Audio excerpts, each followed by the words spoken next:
Hello students, welcome to the session on DBMS. Okay, in our today's session we will continue with the relational algebra. We have seen few operations in yesterday's session. In our today's session we will discuss about the join operations.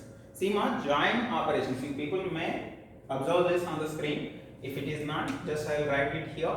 Join operations. Join operations are the operations which will combine two or more tables depending on your condition, I can say. Say suppose if you are having two relations, say suppose if you are having more relations, more than two relations, from which you want to get the data. So what you will do is you people will be applying these join operations onto those tables in order to get the details. Okay, these join operations again they are categorized into different kind of join operations. One is conditional join operation, and second one is equi-join, and the natural join, and then outer joins. These are the kind of join operations, and the first one that we are going to discuss is your conditional join. Meta join it will be called as meta join. Simply depending on your conditions it will be retrieving you the data. You people may not understand this. Simply join operation will be represented with this symbol, cross symbol, and you people will be having lines. I hope it is visible to you people. Okay, see here, A conditional join B. A conditional join B. It is like this. A conditional join C. What are the conditions that you want to put? You can put here, and conditional join B. You want to combine A and B based on the condition. Okay, you people are putting some condition. You people may not understand this. A is a relation, B is also a relation. You are combining these two relations based on this condition. Okay, employee. Here you people need to understand this. Employee, already we have seen the example in yesterday's session. Employee is a table and department is a table. Employee is a table and we are cross joining them, or else we are joining them depending on a condition called department number 7. Department number 7. Those who are having department number as a 7 from department table and employee table, both the location, department location and employee table, from both these tables we want to join those who are having the department number as 7. In order to say this, we are using what? Conditional join. Department location. These tables I have given you yesterday just for a rough work. I am showing you people. Okay, I hope it is clear to you people. If I am executing this, if I am executing this conditional statement, if executing this conditional join operation, see this will be the output. Okay, I will erase this notation so that it will be clear to you people. Okay, we are having different two tables like employee table and department table. In a department table we used to have department location and department number. Okay, but here in our employee table we will be having employee name, employee ID, date of birth, address, etc., etc. Right, all these things are combined into a single thing by using this conditional join. Condition is what? Department number should be greater than 7. See, department number should be greater than 7. Try to observe the department number column here. This is the department number. This is 898888898. More than 7 only we are having in this. We are having department number called 7 in your department number. Just go through that particular screenshot so that it will be useful for you people. I will throw all these things into your group so that it will be clear to you people. I hope it is clear. Conditional join. And the next one that we are going to see is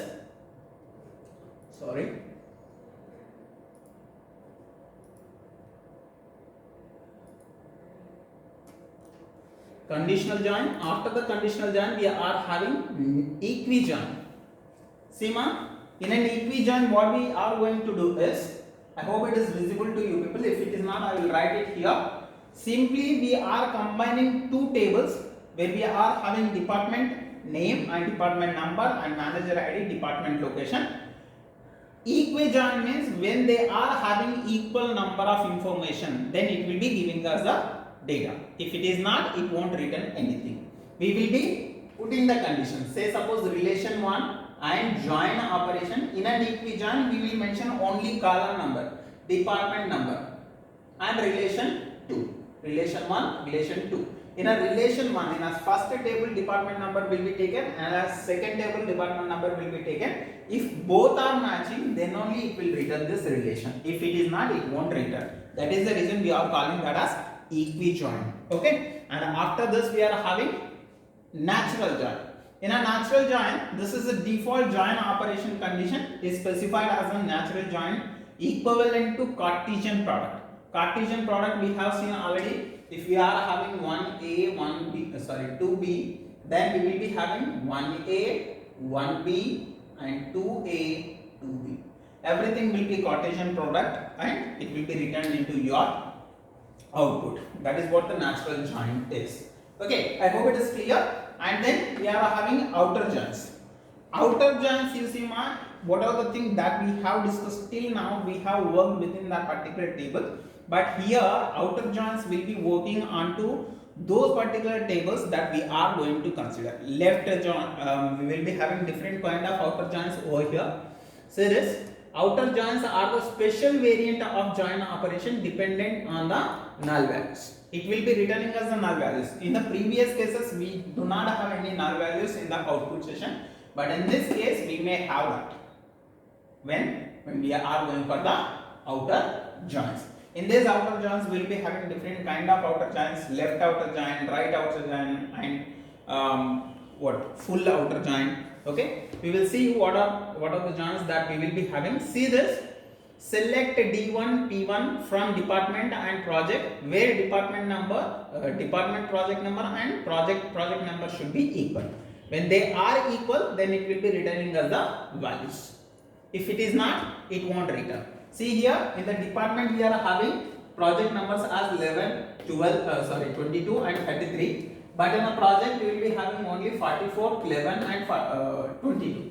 We are not having any 33 over there. When we are using this outer join, it will return only these two. It won't return remaining part. And it will return 11 and 22. It won't return 44. Why? Because this is the outer join, which are common in them. It will be returned. Okay. And after this, we are having some left outer join and right outer join. Try to observe that how it will work. See here, first one is left outer join. See, in the previous example, we have joined D1, P1. Here also we are trying to do that only. But left outer join will expose all the things which are there in left table. Left table is what? Department. Department table is consisting project number like 11, 22 and 33. Three things are there. In the previous slide we have seen. And here for 33 we are not having any project number and project name in a project table. So it will return as null. So it will be returning everything which are there in left table. Say suppose if I am mentioning this as this department left outer join. Okay, when we are saying this left outer join and left outer join we are joining with what? Project 1. So it will be returning all the rows which are there in department, but it won't return the things in project 1. It will be giving us the null values which are not matching with the department. Okay, so 33 is not having related project number and project name, so it is returning us null.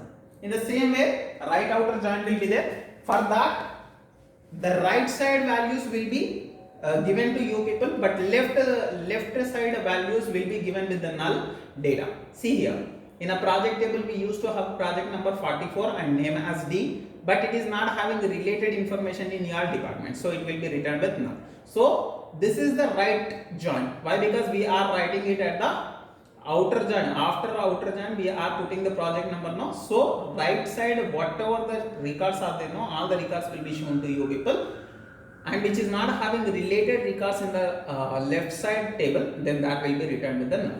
And full outer join, both the side we will be returning. Null. For 44 project we are not having any department details, so we will be returning null. For 33 we are not having any project details, we will be returning null. This is how we will be using left, right and full outer joins in our outer join cases. Okay, now after this we are having some aggregation functions. Division operations will be there. Division operation means, if say suppose if you are having a table in which you are having A and B columns, then if you are having one more table where you are having B column, then you can go for division of columns, so that you people will be getting the data. That is what the division operator is. And aggregation functions are like this one. What are they? Count means how many number of values are there for a column, that will be given in a count. So it is not visible here, just I will repeat it for you people. The statement will be written like this: select count onto which you want to apply. Select count marks, how many marks you have entered. Select count numbers, how many numbers you have given from whatever the table that you want to give, right? And then you people are having some max, right? Or else sum. If you want to perform total of a given column, then you people will go with sum operation. Select sum onto the particular column, and then you people will go with the table name. Okay, I will throw this. If it is not visible also, don't worry. Just try to understand the syntax that we are going to use. Okay, the syntax will be like this one. Select sum onto a column, onto which I want to do this. Total column from student table. This is the syntax. Every aggregation function will be having the same syntax. We will be changing the function. Sum and number, count, average and min, max.